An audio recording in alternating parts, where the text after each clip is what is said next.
At number 10, the Justice League.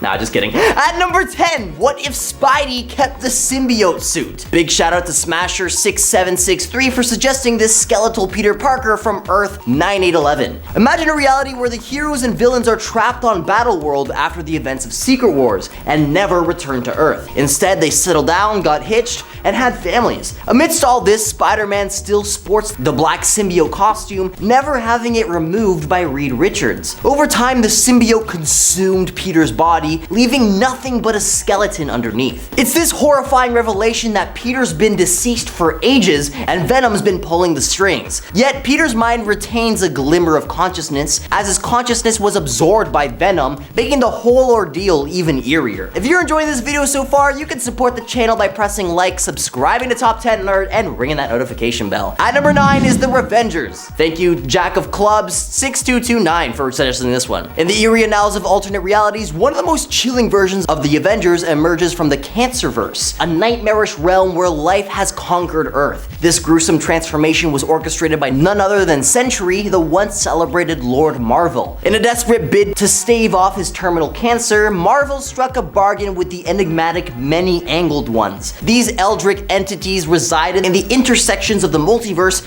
and offered him immense power in exchange for annihilating the Grim Reaper itself. Marvel accepted, thus transmuting his universe and consequently his closest allies into grotesque parodies of their parallel selves. The Revengers, as they came to be known, were grotesque and terrifying. Carol Danvers sports a nightmarish visage, to say the very least, while the Hulk is sporting menacing horns, and Thor's beard has been replaced with withering tentacles. Their purpose? To corrupt Earth 616 and spread the influence of the insidious Many-Angled Ones across the multiverse, in a macabre battle that ultimately met its end when Thanos restored the Grim Reaper to the Cancerverse, extinguishing the Revengers' unholy reign. At number 8, Dark Beast, who we've covered before, but many of you in the comments seem to love him, so I thought I'd bring him up again. While regular Beast is known for his intellect and roles in various superhero teams, his dark counterpart takes on a chilling turn in the Age of Apocalypse timeline. In this dystopian world where Xavier's demise leads to Magneto's leadership in Apocalypse's early onslaught, Beast's transformation into a villain is a stark departure from his original self. See, without Xavier's moral compass to guide him, he indulges in unhindered experimentation and loses his compassion entirely. Dark Beast becomes one of Apocalypse's chief scientists, mercilessly torturing and experimenting on both humans and mutants, including Cyclops and Jean Grey. Escaping to Earth 616, he assumes the identity of his counterpart, the 616, Hank McCoy, committing heinous acts, including the unaliving of the childhood friends of his doppelganger. Dark Beast's sinister journey culminates with his alliance with Onslaught, leaving a haunting trail of darkness across alternate dimensions. At number 7 is the zombified Quicksilver. Shout out to Totally Not GRF for pointing out that the Marvel Zombies universe is terrifying once you realize that the entirety of Earth got affected with the virus in a single day because of a zombified Quicksilver. That's right. Sent back to Earth to confront the zombie menace, Pietro encounters what seems to be Scarlet Witch, only to discover that it's the devious zombie Mystique in disguise. In a harrowing turn of events, Pietro is bitten on the neck, succumbing to infection. But here's the real nightmare. With his incredible speed, zombified Quicksilver becomes a global vector, spreading the contagion far and wide, making containment impossible. It seems even our mightiest heroes can become harbingers of doom in alternate realities. Number 6, Bizarro Wonder Woman.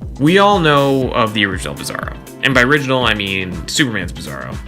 But not a lot of people know there's actually a Bizarro Wonder Woman. Bizarro Wonder Woman first showed up in DC Comics Presents issue 71. Now, since then, there have actually been multiple versions of Bizarro Wonder Woman. There's even one called Bizarra. I mean, what can I say? DC loves its Bizarro versions of their own characters. And for the most part, fans do as well. I just think, it depends on how good the story is around them. That definitely affects it. Number 5, Superwoman. So, Superwoman is an evil alternate version of Wonder Woman. She is from Earth 3 and is part of a group known as the Crime Syndicate, which is an evil version of the Justice League. This version of Wonder Woman fled Themyscira, or known on that Earth as Damnation Island. But she didn't just leave there all happy and, whatever. No, she left there, but not before murdering all of her fellow Amazonian warriors. Like, this version of Wonder Woman was really hardcore. She's scary, she's manipulative, and does whatever it takes to get what she wants. I mean, even turning her fellow allies against one another, two of which she was actually dating secretly. Number 4, Nazi Wonder Woman. I feel like at this point, every hero has some sort of Nazi doppelganger, at least in DC. I mean, they even did it in the Arrowverse during the Crisis on Earth X crossover. Oliver and Kara had to deal with evil Nazi doppelgangers from Earth X. Barry actually didn't have one. It was just Eobard Thawne, who was also just messing with him. But back to my main point. Wonder Woman also has an evil Nazi doppelganger. This version comes from Earth 10 and is an Earth where Germany won World War II, just like Earth X in the Arrowverse. All of the Justice League members have evil versions of themselves, and one of those, of course, is Wonder Woman. It was really a different kind of thing for fans to see.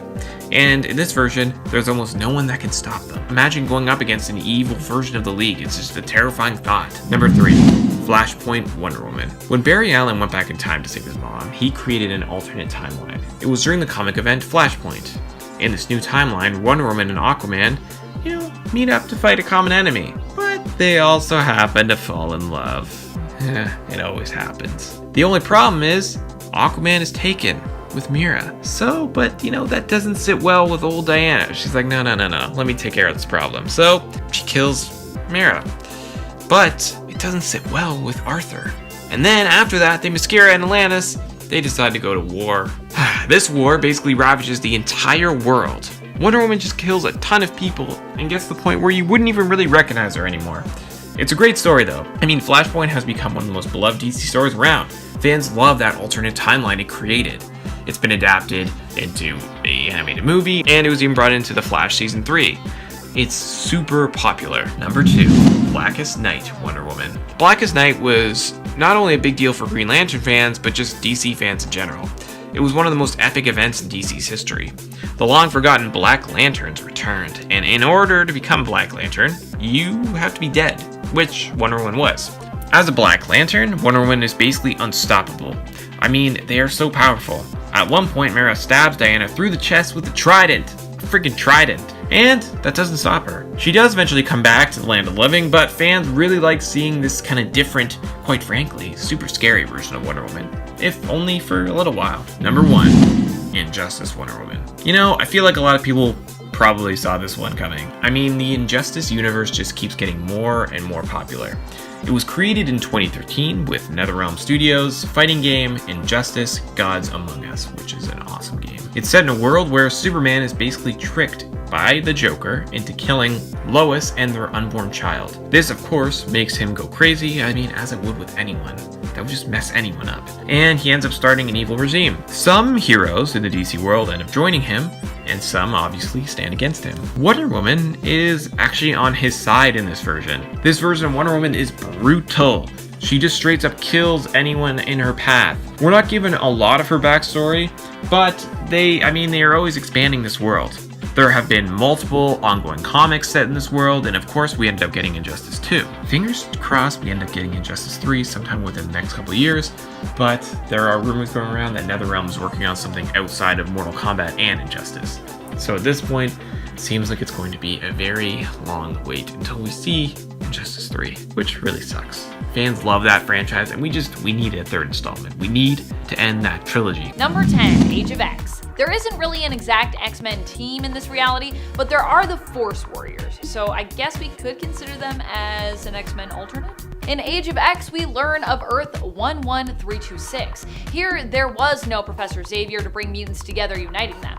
As a result, anti-mutant sentiments grew, and following the Phoenix disaster, mutants were on the brink of extinction in the US, thanks to national and honestly global persecution. However, some were able to rise up and join the Mutant Liberation Front, fighting to protect their kind. Eventually, the mutants were unified by Magneto, who brought them together at a place he built called Fortress X. During the siege of the fortress, each night barriers protecting the place would be rebuilt by the Force Warriors, a team of psionic mutant powerhouses including Legion, Hellion, Betsy Braddock's Psylocke, Carmela Unnasion's Standoff, and finally, Rachel Summers' Revenant. And friends, before we move on to our next spot on this list, if you love what we do here at Top 10 Nerd, and if you love when we talk about alternate versions of alternate characters, well, guess what? We got a whole playlist filled with that, so you can go check that out and learn even more. Number 9, Witch Breed.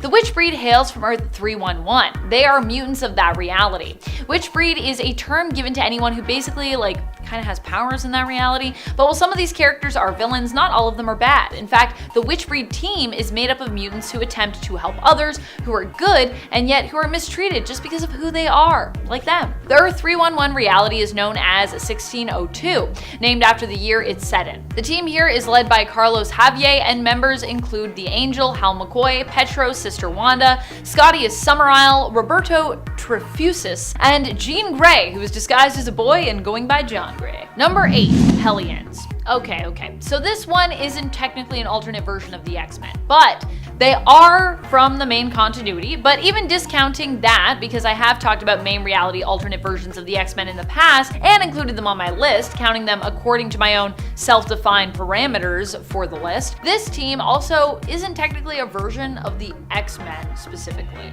They're just a different mutant group in the main continuity, but I love them so much, and they are a mutant team, and they certainly can be scary if you get on their bad side. Hellions is a team that was made up of those mutants that Krakoa didn't quite know what to do with, considering them too troublesome to deal with. As such, Mr. Sinister suggested that they band these problematic, less stable mutants together, petitioning to have them as his own team that he could then, rehabilitate. Use! Under the leadership of Quanon, who goes by Psylocke, herself considered a somewhat problematic mutant due to her past and her weird connection for many years with Betsy Braddock, who is now Captain Britain. This team is probably one of my favorite mutant teams I have ever read in the comics, and despite them all kind of being scarily unhinged at the start, I came to love every single member of this team by the end of this series. This version of the Hellions includes Wild Child, Orphan Maker, Nanny, John Greycrow, Havoc, and a former member of Emma Frost's Hellions, Empath. Number 7, Naughty X-Men. I don't know, just the idea that this team exists out there in the multiverse kind of scares me. It's not so much that these X-Men were created to be a sexy variant. It's more that they hail from the bizarre world of the Mojoverse. But also, think of the ratings! Initially, I of course thought that Mojo had created them solely for that purpose, but apparently he did not. They were simply an alternate version of the team that auditioned to replace the Earth 616 team after they seemingly died. Even Mojo wasn't feeling it and ordered them to be dumped, likely implying that they should be permanently removed after they auditioned for him. At number 6, Earth 666. Earth 666's Avengers of the Undead. Thank you to Sir Striker 6420. In Earth 666, the Avengers aren't your typical superheroes. They're the stuff of nightmares. Picture this. Black Widow is an actual Black Widow. Captain America is not just superhuman, but a ferocious werewolf leading the charge. Daredevil is now a demonic force to be reckoned with, serving justice with a sinister twist. Frankencastle is very clever. A Frankenstein's monster version of the Punisher, Frank Castle, embracing the macabre. Hawkeye, more like Hawk's Eye, an avian sharpshooter taking aim with razor-sharp precision. Thor, once the god of thunder, is now a mummified deity wielding ancient powers. Spider-Man is literally a Spider-Man human hybrid. I mean, it speaks for itself. And who could forget Wolverine, the lord of the vampires, sticking his fangs into his victims with relish. In Earth 666, the Avengers are a terrifying ensemble, defending a world where the living dare not tread, battling for survival in the shadows of the undead.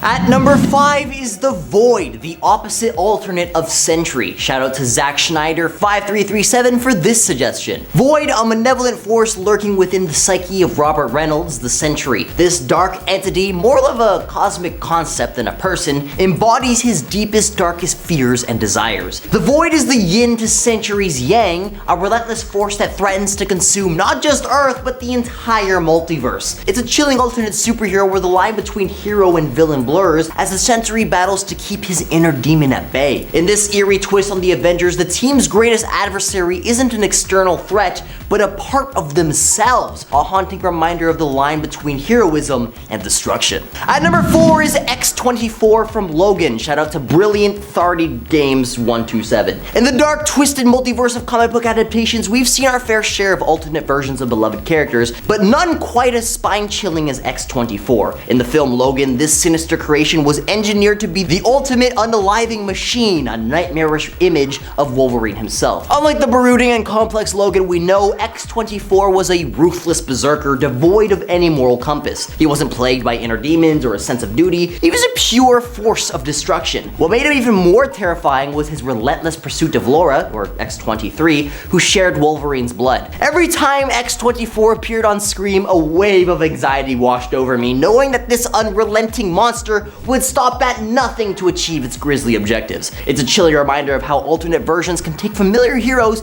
and twist them into our darkest nightmares. At number 3 is Poison. Thank you to Kronos200 for this suggestion. In this alternate version of Spider-Man the Other, Spider-Man's transformation takes a nightmarish turn under the Brooklyn Bridge. You see, instead of embracing his spider powers, he violently rejects them, decapitating his inner spider and leaving his metamorphosis incomplete. As if sensing the chaos, the Venom symbiote abandons MacGarren to merge with Peter Parker. A mental battle rages on, with the symbiote ultimately obliterating what remains of Peter's psyche. Stark Tower now becomes a battleground as the symbiote possessed Peter, now Poison, confronts Aunt May and Mary Jane. Poison's deluded belief in his creation as an act of love drives him to offer Mary Jane a horrifying choice: to bond with the new symbiote spawn. Wolverine and Luke Cage try to stop him, but Poison's power proves overwhelming. The chilling climax reveals the extent of madness as he revives Gwen Stacy with the symbiote, transforming her into a Carnage-like monstrosity.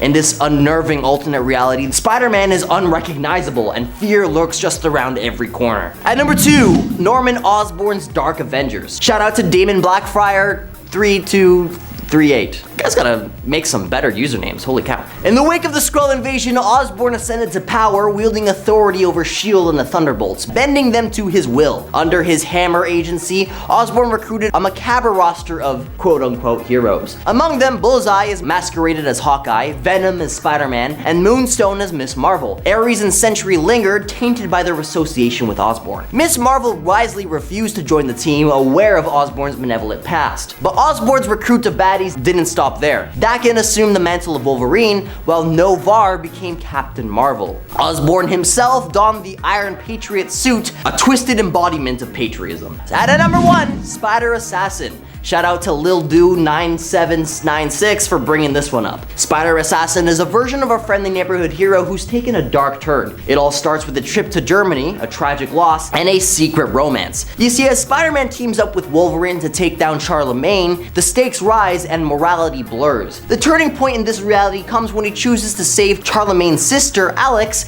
and spirals into a life of espionage and assassination. Now, what truly sets this Spider-Man apart is his enhanced spider sense. With training from Nebo, he transforms it into a weapon for seeing attacks before they're even conceived in the first place. It's an uncanny ability that makes him a formidable force, even modifying his web shooters to fire lethal bullets. Yet as he descends into darkness, this Spider-Man becomes an embodiment of moral ambiguity, losing his identity as the friendly neighborhood hero. And as such, he remains in Europe, accepting sinister assassination jobs, leaving us to ponder the full consequence of a spider sense weaponized to its full potential. Number 10, Reverend Bruce Wayne. Reverend Bruce isn't particularly scary to begin with, but the world he comes from and the fight he fights is definitely scary. This is a version of Batman who isn't just taking up the mantle to fight his parents' killers and rid Gotham of crime, but instead is attempting to fight against a whole political and societal system. In the Elseworlds story Batman Holy Terror, the course of history is changed somewhat so that America is basically still part of the Commonwealth. As such, it turns out that the seemingly random mugging and murder of Bruce's parents was not actually so random, and was actually a government hit that was later made to look like a mugging gone wrong. When Reverend Bruce finds out about this, he dons a demon costume that once belonged to his father Thomas and sets out to investigate. He also goes on to find out about government-run human experiments and an alien whom they captured, raised, and later killed with green rocks when he became too hard to control. Poor would-be Superman. Number 9, Gods and Monsters Batman. This version of Batman is not Bruce Wayne, but is instead Kirk Langstrom. In this reality, there is no Bruce Wayne to take up the mantle, and so Kirk ends up with the name himself. Not because he was inspired by a bat smashing through a window, of course, but because he is kind of actually part vampire bat. Kirk was a brilliant scientist who was working on a cure for lymphoma. He eventually figured out how to create this cure using bat saliva and nanotech to strengthen his experimental treatment. However, while it succeeded in curing his cancer, it also turned Kirk into a pseudo-vampire. While he remains a hero and typically only ingests artificially created plasma or even animals' blood, which can also help him to survive, he has also been known to feed on criminals from time to time. He's like, these criminals, nah, I gotta eat, they kinda deserve it, I'm just gonna eat them. And friends, before we move on to our next spot, if you are loving this list and you want more scary alternate Batman lists, of which, let's be real, there's a lot of scary alternate Batman out there, be sure to let us know by giving this video a thumbs up. Spooky thumbs up, spooky spook. Number 8, DCEU Batman, or Batfleck if you prefer. Ben Affleck's Batman from Batman vs Superman especially is a much darker figure in comparison to the comics, and kind of in comparison to a lot of other Batmen that have been on the big screen. This is a version of the hero who has decided that he is willing to kill when he needs to. All in all, it seems to be implied that the death of Jason Todd is what reshaped Batman's morals here and caused him to readjust his code. Not only does he kill, but he also does something even worse in my opinion, branding some of the worst criminals that he fights against with a literal bat brand. These are the criminals that Batman has deemed to have done something completely unforgivable. And the thing is that people in prison in Gotham also know the significance of the bat brand, meaning that those who end up with one are basically marked for death. The idea here is that the inmates will carry out the death sentence that Batman has marked them with because they know that whatever this person did, it was one of the worst crimes, otherwise they wouldn't have this brand. So not only is there an extra layer of fear, but this also shows a complete disregard for human life. I mean, at least a disregard for human life when it comes to really terrible criminals. Batman wants these criminals to live in fear, and he doesn't care what happens to them in prison.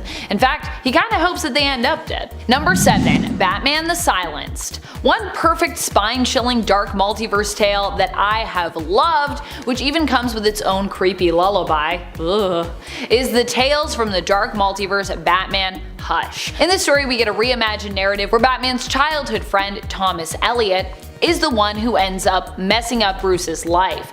Tommy in his adult years allies himself with many of Gotham's villains and more usually anti-hero types after Bruce Wayne ends up in Arkham Asylum, which also was kind of part of his doing. However, Bruce isn't quite as checked out as he's been pretending to be, and he ends up escaping in order to get revenge and taking up the mantle of Batman the Silenced, an alternate version basically of Hush, and of course an alternate version of Batman.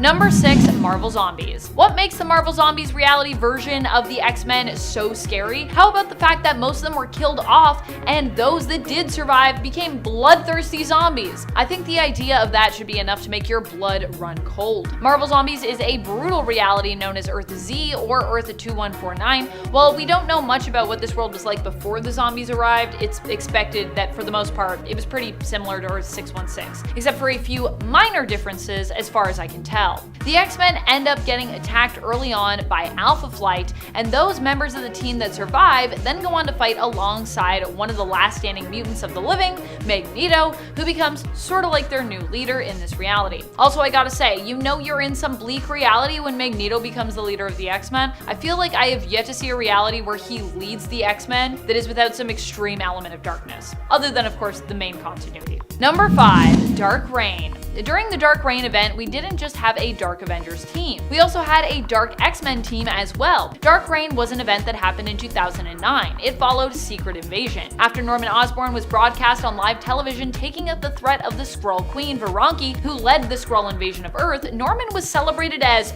a hero. Surprised?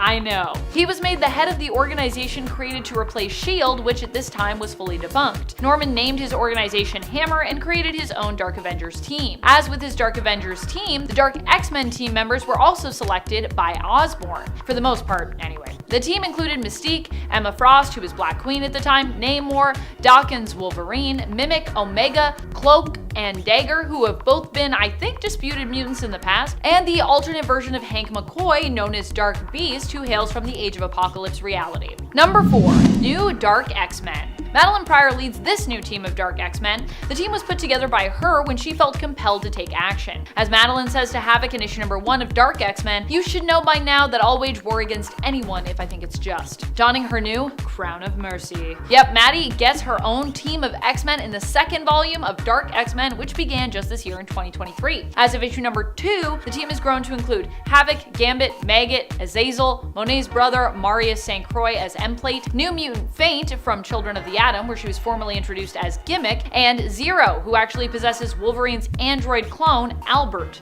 What a weird, wacky series. I really need to add this one to my reading list. Sounds great to me. Number 3. Gamma Earth. The fate of the X-Men here was tragic, hence why I'm including them here on my list. They hail from the reality we get a glimpse into in Donny Cates and Ryan Ottley's Hulk series from 2021, and it's issue number 5. Here we get to see what a future world is like after it has been fully gamma irradiated thanks to gamma bombs that went off the world over. This is because in this reality, Banner was able to test the bomb, not needing to actually save Rick Jones. As such, the bomb testing continued to the point that the weapon was perfected, handed over to the US military. They used it to do things like wipe out all mutants, considering them a threat. Yikes. Number 2.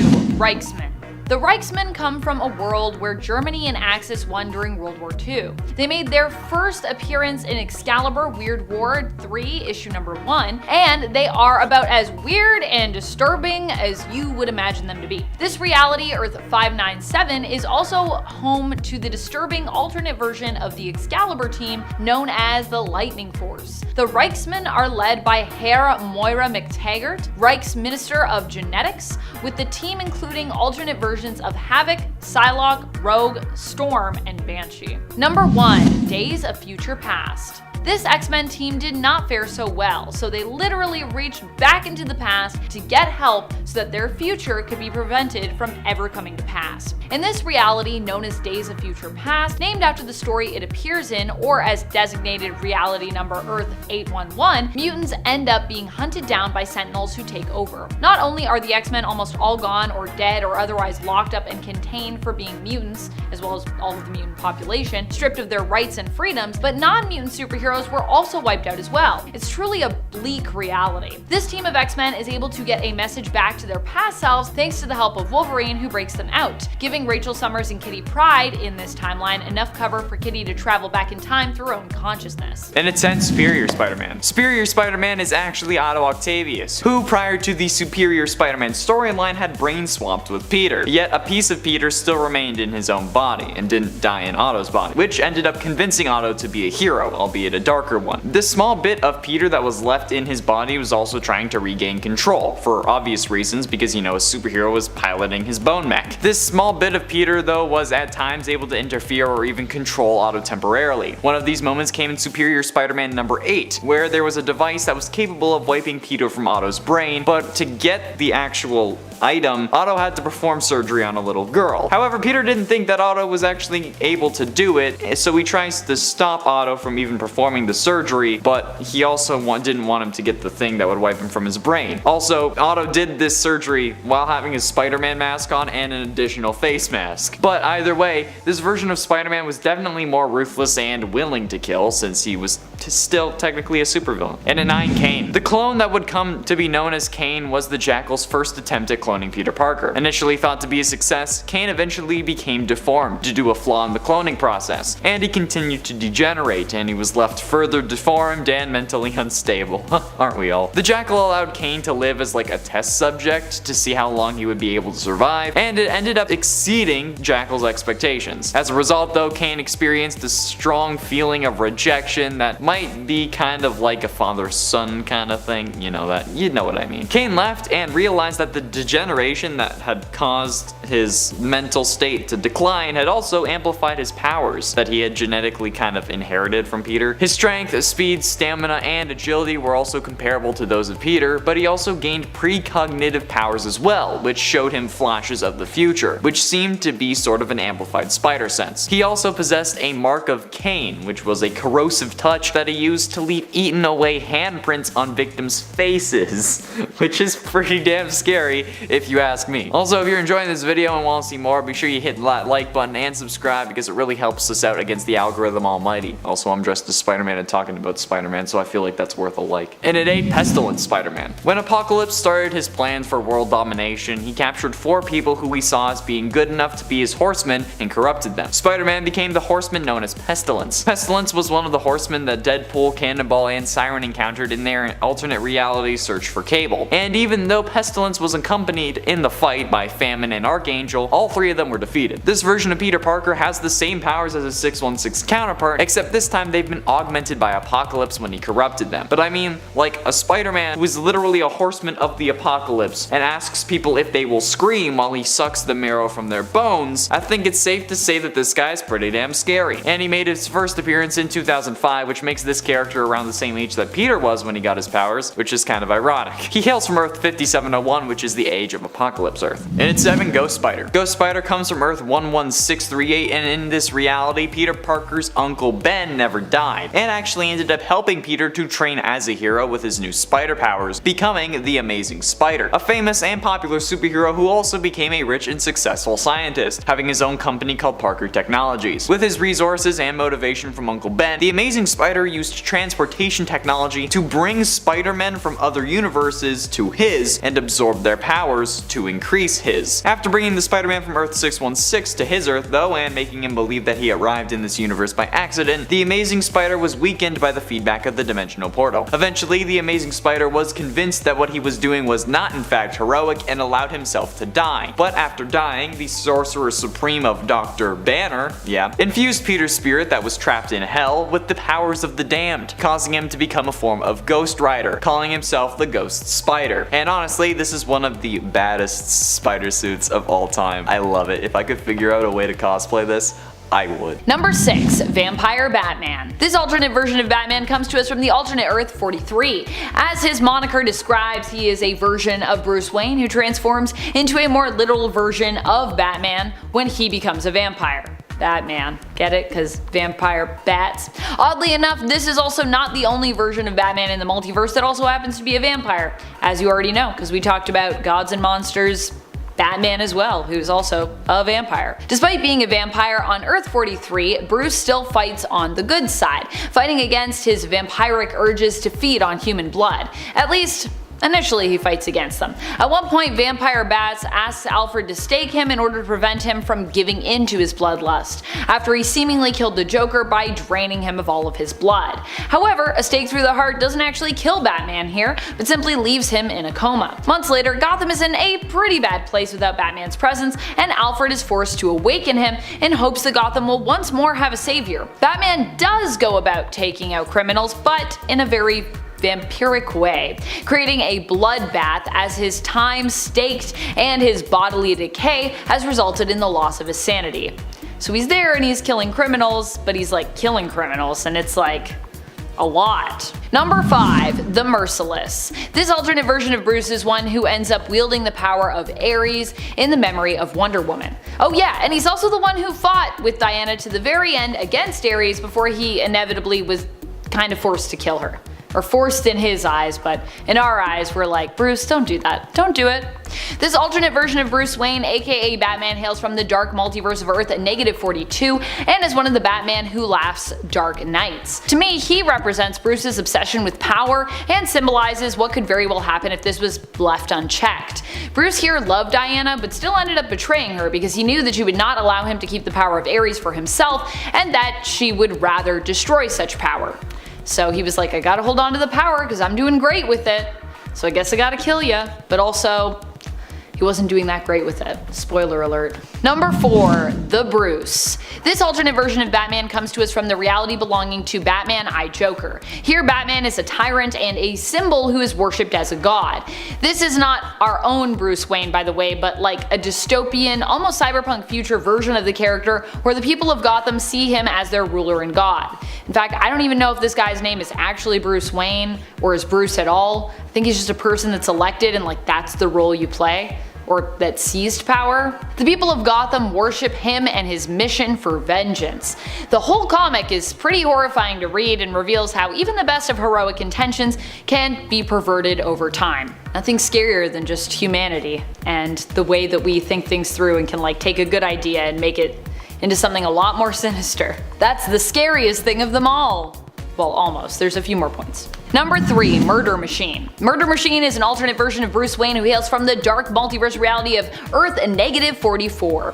Here Bruce Wayne turns to his friend and colleague Cyborg for help, building an AI to supplement Alfred after Bruce's longtime friend, butler, and father figure is tragically murdered. However, this AI is programmed to protect Bruce at all costs, which ends up leading the Alfred Protocol, as it's named here, to take over Bruce, replacing his human body with a mechanical, indestructible, and immortal one. Turning Bruce into the Murder Machine, the Alfred Protocol, which Bruce is now fully merged with, also takes away Bruce's ability to feel fear or sadness.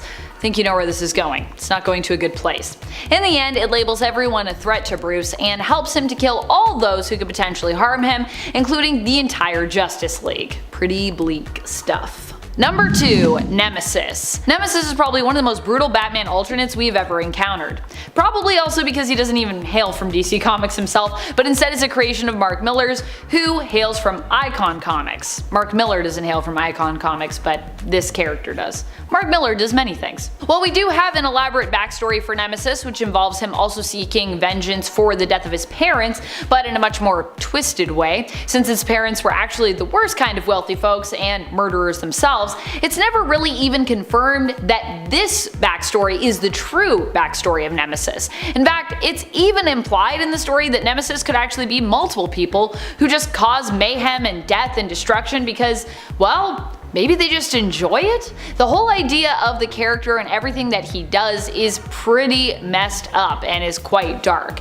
Nemesis provides a much more villainous take on the idea of vigilantes and how motivation can mess you up, or alternatively, how you really don't even need motivation to become a messed up and brutal vigilante in the first place. Also power.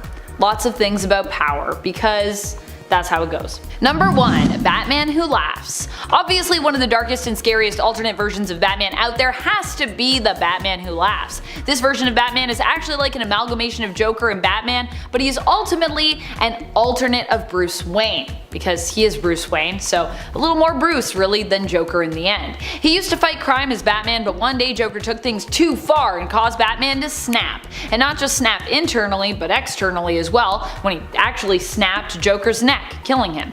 Joker released a special brand of Joker venom with his last breath, which Bruce breathed in. Over time, this venom made him paranoid and homicidal, and ultimately, he became the villain of the story, going so far as to kill all the members of the Bat family. Knowing they would not be able to join him, or not be willing to join him, I guess I should say, well, he killed all of them at least except one. His son Damian Wayne was offered a spot at his father's side, and he ended up taking it. Batman then became the insane Batman Who Laughs and set out to conquer and reshape the entire multiverse. Which definitely means you're pretty scary. If you are like, I'm not just gonna take over this world, I'm gonna like go beyond that, that's a lot. And in 10, Reverse Flash.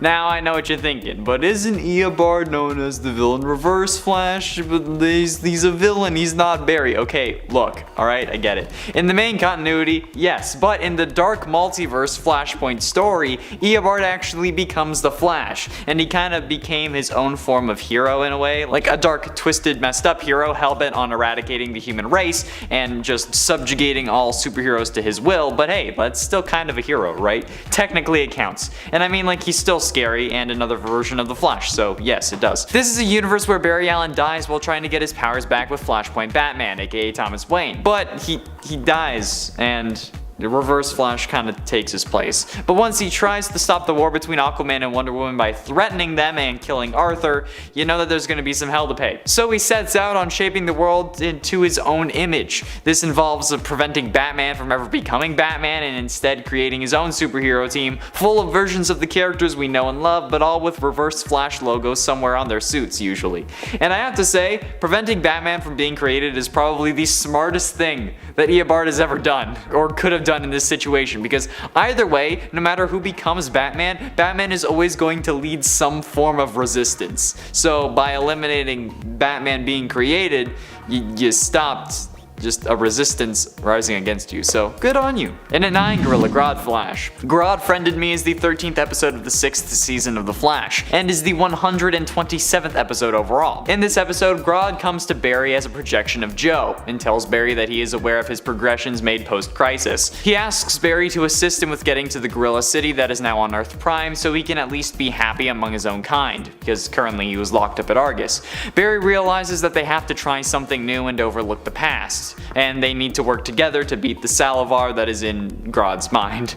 Barry and Grodd combine their brains briefly, giving Grodd super speed powers. Barry tells Team Flash what's going on, and Frost discovers that on the off chance that they don't end up separating their brains the exact moment that they escape, they're both going to die. While in the Mindscape though, Barry educates Grodd on how to utilize his speed against Salivar, and he succeeds with Barry's help. Barry awakens in reality, successfully disconnected from Grodd's mind. So yeah, a telepathic psychic gorilla with super speed after combining with the fastest man alive, yeah, that's gonna be a no for me, dog. Actually though, it was a pretty sick episode. And at 8, Speed Demon. Speed Demon, first introduced in Speed Demon number 1, is, aside from what your ex-girlfriends might have called you, a combination of Barry Allen and Johnny Blaze. Blaze Allen was a circus daredevil who sold his soul to become the first Speed Demon, and yes, there are multiple. The demon component Etrigan was actually formerly Jay Garrick before the Night Spectre stole Jay's soul. The Night Spectre approached Blaze and asked him to serve in his mission to collect the souls of the most pure and the most corrupt, which just sounds like a dream job to me, but whatever. Blaze Allen refused, so in an attempt to persuade him at his wedding, Night Spectre stole his wife's soul. He stole Iris's soul. Yep. Blaze then accepted the bond, hoping to get Iris back or at least ensure her safety, but of course, he pulls back. That's not gonna happen, bro. Speed Demon speaks only in rhymes, but is a speedster with a flaming skull head that can also breathe hellfire. Wally West, an amalgam of Danny Ketch and obviously Wally West, was the next Speed Demon who accepted the power in order to help his uncle get Iris back. It's interesting because, like, I would give up my soul for super speed. Are you kidding me? And the ability to breathe fire? Speaking in rhymes is great. Yeah, that's right. You better not hate. And at 7, Mercury Flash. Mercury Flash is a robotic version of the Flash made by Doc Tornado as a member of his Metal League. The robot uses a mercury-based physiology, whatever that means, that can make it somehow able to channel the Speed Force, and like the actual Speed Force, not even a fake one. I don't understand how this man not only learned about the Speed Force, but was also able to replicate or siphon it off using mercury, but whatever. It's comics, okay? You don't really need an explanation as long as it helps the plot. First being introduced in the Multiversity Guidebook number 1 in March of 2015, this version of the Flash can do everything the normal Flash can do powers wise, but because, you know, he's a robot, can't really do human activities, but he also has the added advantage of being a robot, so he doesn't really fear death. Not only is it in his code to not fear death, but he can also just be repaired. This version of the Flash hails from Earth 44, and I kinda really want to be him.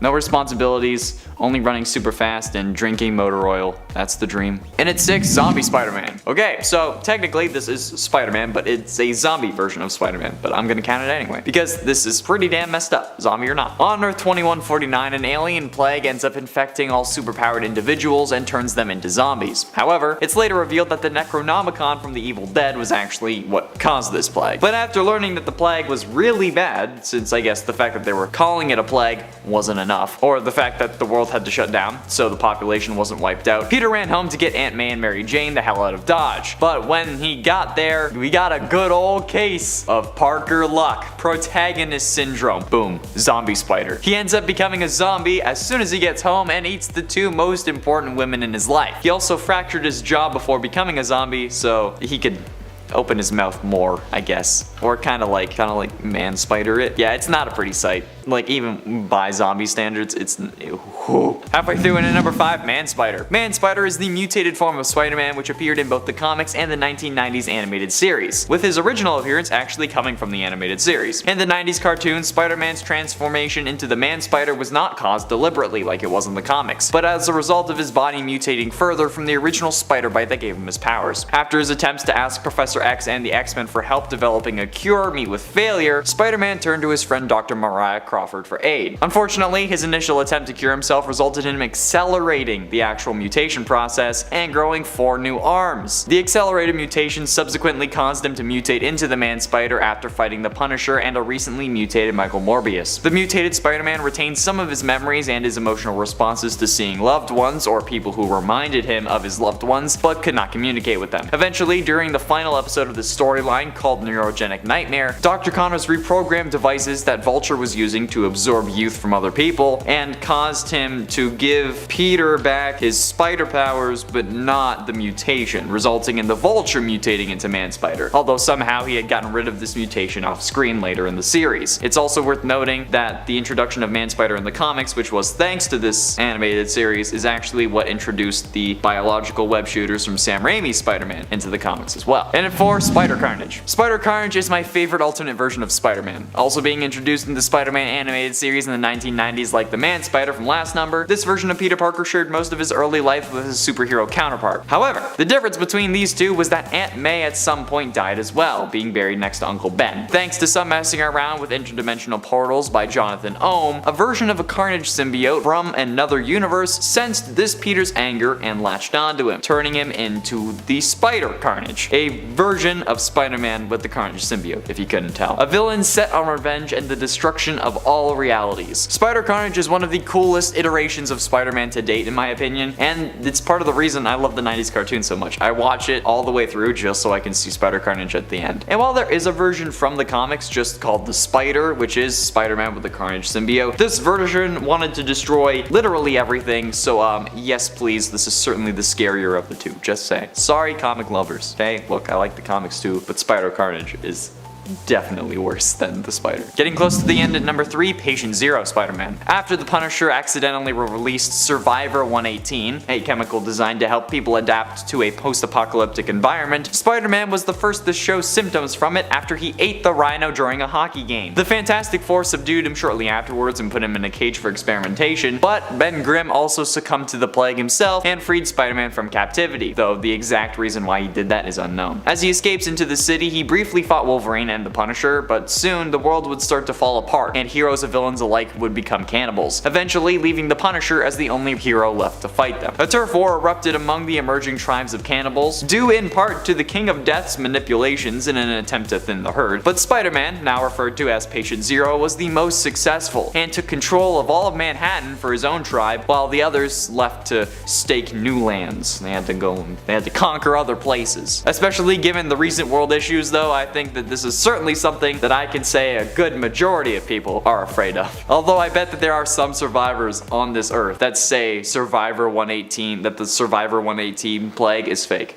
Calling it. Penultimately, in at number 2, Wolf Spider. At an unknown time in this universe, Wolf Spider gained spider-like powers, but unlike most other realities Peter Parker, he became a villain, remorselessly killing this universe's Miles Morales and everyone who stood for heroism and responsibility. Because, you know, we're bad guys, it's what we do. First appearing in the Ultimate Spider-Man cartoon in Season 4, Episode 16, this guy isn't even the villain of just one world. After finding a shard of the Siege Perilous, he traveled through dimensions to find the rest. One of these dimensions was Blood Spider's homeworld, where he allied himself with the Lizard King. After turning almost everyone into vampires, which is weird because I mean it was called the Lizard King, well, wouldn't you want to turn them into lizards, but whatever. He and the Lizard King hatched a plan to block out the sun so that vampires could just roam free on the earth. And this sounds very Dawnguard Volkihar clan to me. Okay, Peter? Like, you gonna tell me that you need to find Oriel's bow next? And like a daughter of Cold Harbor? I don't know. Scar. Wolf Spider, though, was cold and ruthless and obsessed with gathering the shards of Siege Perilous, and seemed to have a grudge against Spider-Man and every Miles Morales. An evil Peter Parker is always a scary thing. And finally, in at number 1, Spider-Man. Peter Parker of Earth 11580 was once a promising young student, invited by Max Modal alongside his best friend Gwen Stacy to tour his bleeding edge company at Horizon Labs. One of the experiments the pair observed was a massive colony of spiders that Modell was bombarding with numerous radioactive particles in the name of genetic alteration. Parker, of course, fell into this colony where he seemed to be devoured, but in the process, the spiders became a singular hive mind construct that absorbed Peter's consciousness. So they started masquerading as the man they absorbed. The Hive, calling themselves Spiders-Man, put on the Spider-Man costume and began to fight crime in cruel York. First appearing in Spider-Geddon number 3, I absolutely hate the idea of a whole human being made of spiders, because that's just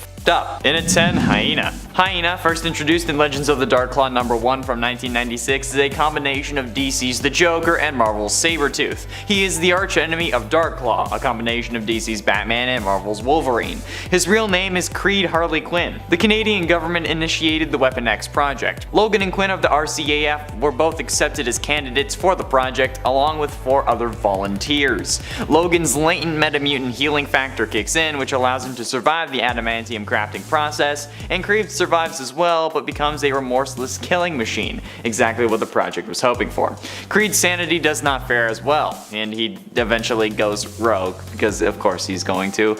And Indestructible, known as Adamantium, was also bonded to Creed's skeleton as well as Logan's, and he was given claws made of the same substance. Unlike Darkclaw, however, Creed was physically deformed as a result of the experiment and went insane. Project X also triggered metamutant abilities in Creed, who became known as Hyena. Hyena, also known as the Cackling Canine, will not stop his maniacal grinning until his arch-nemesis Darkclaw is destroyed. He also has a gang called the Pack, which is actually kinda cute, but still terrifying. And at 9, Martha Wayne. When Barry Allen altered the timeline so that his mother lived, a lot changed, along with Martha Wayne. She had initially been the mother to Bruce Wayne, who would have become Batman when she was killed in the alleyway by Joe Chill, but Barry's mom surviving somehow resulted in her and her husband, Thomas Wayne, surviving Joe Chill's fateful ambush, but their son dying as a result.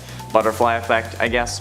This ultimately broke her, driving her completely insane from grief and having her adopt the identity of the Joker, as well as committing various crimes in Gotham, also resulting in Thomas becoming a vigilante known as Batman in an attempt to stop her. By the time of the Flashpoint saga, she had kidnapped the twin sons of Harvey Dent without leaving a ransom note, and then, at her hideout in Wayne Manor, manipulated Commissioner Gordon into shooting the daughter by dressing her up in a Joker outfit, and then murdered the Commissioner. Eventually, Batman arrived and she had proceeded to bludgeon her former husband with a hammer, an action that Batman willingly endured for a chance at getting a glimpse of the remaining psyche of his former wife. Ultimately, he managed to temporarily get through to her and revealed that they may have a chance of actually undoing the events that happened, although it may result in her deaths. She accepted though, because she wanted her son to live, but apparently not become Batman. And at 8, Suicide Squad.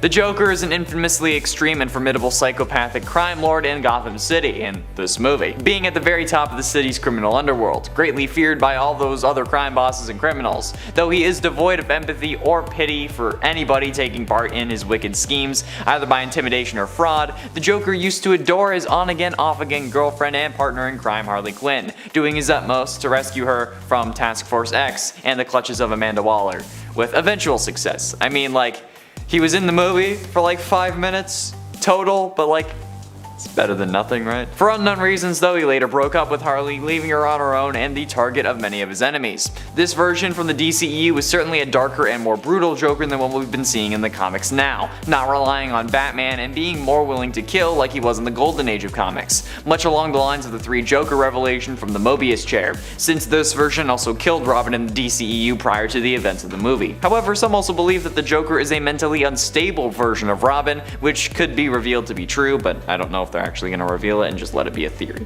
And yes, I was doing this to show the mask multiple times. And at 7, Emperor Joker. Emperor Joker was the form the Joker took after tricking Mr. Mitzi's Pitalik into donating 99.99% of his powers to the Joker. He gave him 99.99% of his powers accidentally. As a direct result, he became near omnipotent and created a hellish world in his own image. At some point, the imp from the 5th dimension, Mr. Mitzi's Pitalik, attempted to see what a member of the regular realm would do with his power and selected the Joker. He intended on only donating 1% of his power to the Joker, but the Mad Clone tricked him into revealing his true name and thus ended up gaining 99.99% of the powers, and proceeded to transform existence within 69 seconds. Nice. Into a realm made in his own image, which was a twisted caricature, and with everyone stuck in a loop. Emperor Joker continually tortured and killed Batman every single day, only to bring him back to life and do it all over again. As could be expected, Emperor Joker took pride in these particular killings due to the unique relationship the two characters continued to share. Although this relationship is also the Joker's undoing, since he was still defined by being the Batman's antagonist, and he was beaten by a dog of all things. Okay, well, it was Superman as a dog, but still. Joker with near absolute power? No thanks. And at 6, Savitar. As a fan of the Arrowverse, I had to include this one, okay? He's one of the most interesting speedsters on the show.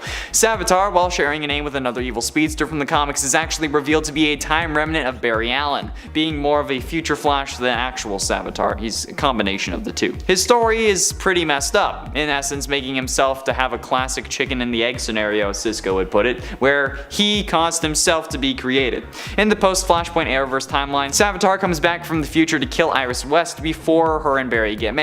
This causes Barry to create as many time remnants as possible in order to stop him, but Savitar kills them all except for one. The one that he spares ends up getting shunned by the rest of Team Flash for not being the real Barry Allen, even though he still technically is the real Barry. It's weird. So in an act of fury, the time remnant runs back in time, creating a new identity for himself as the first speedster and the god of speed called Savitar. And then he comes back. He burns his face at some point, and then he tries to kill what would have been his wife, and he like remembers everything. He's in love with her, but he still tries to kill her. Yeah, I don't get it, but it's still pretty damn scary. Halfway through into number 5, Black Lantern Reverse Flash. The Black Lantern Corps is a group of various dead superheroes and villains alike who were raised by Nekron and each given a Black Lantern ring.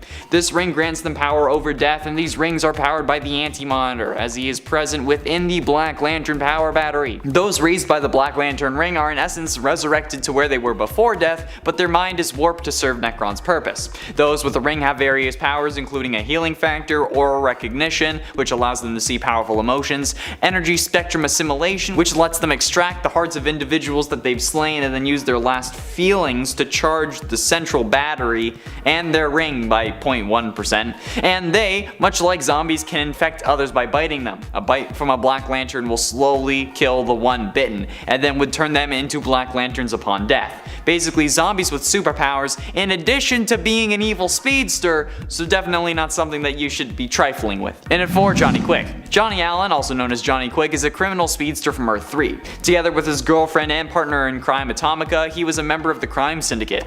Johnny Allen was a high-profile criminal on the run with his equally criminal girlfriend when he was cornered on the roof of Central City's Star Labs. Allen was struck by a bolt of lightning which shattered the roof, and the duo fell into the lab space below. With Allen landing amid the chemicals, something in this incident granted him super speed, and went on to become a powerful supercriminal alongside his girlfriend, who also had been empowered. While his girlfriend took the name Atomica, he took on the name Johnny Quick. And he ran through the city, answering to no one, until the day the White House burned. Around the time of Darkseid's incursion into Prime Earth, the being that had destroyed Ultraman's Krypton came to Earth, and an alliance of supercriminals formed to find a way to safety. Now my question is Johnny Quick the reason Johnny Quick became a speedster? There's the whole storyline where Barry Allen runs so fast that he disintegrates, but then he also time travels and becomes the bolt of lightning that gives him his powers. So technically, did that also happen to Johnny? Getting close to the end, in number 3, Godspeed. August Hart is the former detective partner of Barry Allen. August was the only witness to Barry's accident that turned him into the Flash. While going after a criminal organization called the Black Hole, August was also struck by lightning during a Speed Force storm in Central City. So August became the ruthless vigilante known as Godspeed, and got revenge on the one who he suspected to be his brother's killer. He had given up on the justice system since his brother's killer had gone free, and with his newfound power and the ability to become judge, jury, and vibrating executioner, August realized that after he had gotten his powers that he also had the ability to steal other speedsters' speed. Though for a time he could only do it by killing them, he practiced this skill enough to be able to do it non-lethally as well. With his new godlike speed, August was able to move so fast as to create a duplicate of himself at any given time, allowing him to give the illusion that he and Godspeed were different people, which is pretty damn sick, considering the alternatives are Speed Mirage and Time Remnant, which aren't technically the same thing. Time Remnants just create evil versions of yourself, apparently. Penultimately, and at number 2, Black Flash. The actual physical representation of death for all speedsters, they just can't see this guy coming. Okay, well, they can, but you know what I mean. Black Flash is the Grim Reaper of the Speed Force. Making his first appearance in The Flash Volume 2, number 138 from 1998, he was seen before the deaths of several speedsters, including Barry Allen, Johnny Quick, and Bart Allen. He also tried to return Wally West to the Speed Force, however was unsuccessful, taking Linda Park instead, Wally's girlfriend, which after past experiences, Wally, I feel like he probably did you a favor. But since he was unsuccessful the first time, Black Flash returned to try to claim Wally again, freezing time for everyone without a connection to the Speed Force. But thanks to the combined efforts of multiple speedsters, including Max Mercury, Jay Garrick, Jesse Quick, and Wally was able to race Black Flash to the end of time, causing death to have no meaning. In the CW, Black Flash was Hunter Zolomon after the season 2 finale, and was killed during season 3 when Savitar lured him out of the Speed Force and Killer Frost froze him, resulting in her first kill that actually turned out to be her ex as well. Dare I say, ice cold. But that didn't stop the Speed Force anyway, since later Barry Allen returned in the Flash Rebirth storyline in the comics, becoming the new Black Flash, until Professor Zoom took over the title after his corpse was raised in the Darkest Night storyline. There's a lot of things going on. Finally, in at number 1, Red Death. Red Death is a speedster that is an evil combination of Batman and the Flash, which already sounds terrifying, but wait until you hear his story. The Bruce Wayne of Earth 52 started off fighting crime with Robin, but Robins kept dying left, right, and center, so understandably he got darker and darker, becoming more extreme with his let's call them methods, shall we? Which honestly seems realistic to me, aside from just quitting to fight crime, but that can't happen, otherwise they wouldn't have a story, right? And DC wouldn't make any money. This eventually leads him to Barry, who refuses to give Bruce his speed, so Batman uses the various Rogues Gallery weapons to fight Barry, knocking him out, and then tying him to the front of a cosmic treadmill-powered Batmobile, and drives them both into the Speed Force. I don't even know how that happened, logically, or why that would have worked in their world, but whatever. You do you, Bat Marty, we gotta get you back to the future. When entering the Speed Force, Barry and Bruce end up fusing together into an evil Batman with super speed and a lust for killing, while Barry's mind was trapped in Bruce's body. He then gets a visit from the Batman who laughs, who just makes him even crazier and wants to help him conquer the universe, or the multiverse even. So yeah, that's that. He's number 1. Number 10. Final Crisis Wonder Woman. During the DC event, Final Crisis, Darkseid infects multiple DC heroes with a virus called, and please forgive me if I am pronouncing this wrong, Mortococcus. The virus takes them over and turns them into animal-like creatures. Of course, one of the heroes affected by this virus is Wonder Woman. Basically, after that, she now works for Darkseid and fights against the other DC heroes. Some of the other characters infected with the virus were Catwoman, Batwoman, and Giganta. Number 9. Frank Miller's Wonder Woman. Frank Miller is responsible for a whole bunch of amazing DC stories, although sometimes his take on the characters, they're really different than what fans are used to. And sometimes they are not even the biggest fans of them, and that seems to be the case with his take on Wonder Woman, at least during The Dark Knight Returns. During that story, Wonder Woman is basically just a killer, and she kills a lot of people without mercy. She's not the hero that fans are used to. This version of Diana works for Lex Luthor and basically implies that she wants to see all men die. The Wonder Woman we know doesn't kill unless she absolutely needs to and stands up for everyone. So you can see why this version kinda got a mixed response. Number 8. Red Sun Wonder Woman.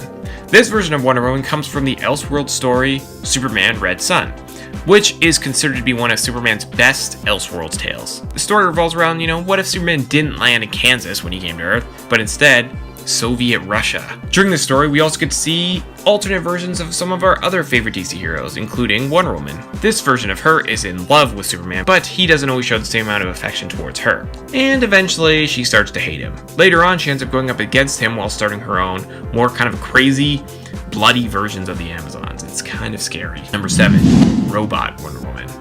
Yep, there is a robot Wonder Woman. It was during issue 137, Diana and Steve end up traveling to an alternate Earth. And that Earth is full of robot versions of all the main DC heroes. The robot Wonder Woman sees Steve, and who just so happens not to have a robot double and wants him all to herself. They then start to compete in a series of trials, and whoever wins gets to be with Steve. Of course, in the end, the regular Wonder Woman wins. But there is a point where robot Wonder Woman looked like she was about to have Steve all to herself.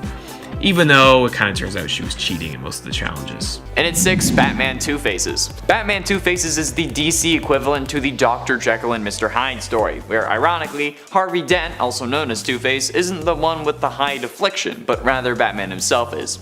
It's the year 1886. Bruce Wayne is organizing a gala to exhibit the Twilight Orchid, a rare flower with unique characteristics. During the day, the flower is exquisitely colored and perfumed and attracts a large amount of insects. At night, however, it turns into a weed, attracting only pests. I know a few people like that. Miss Pamela Isley, Bruce Wayne, Commissioner Gordon, and many of Gotham's finest attend the gala where Two-Face storms in and steals the flower.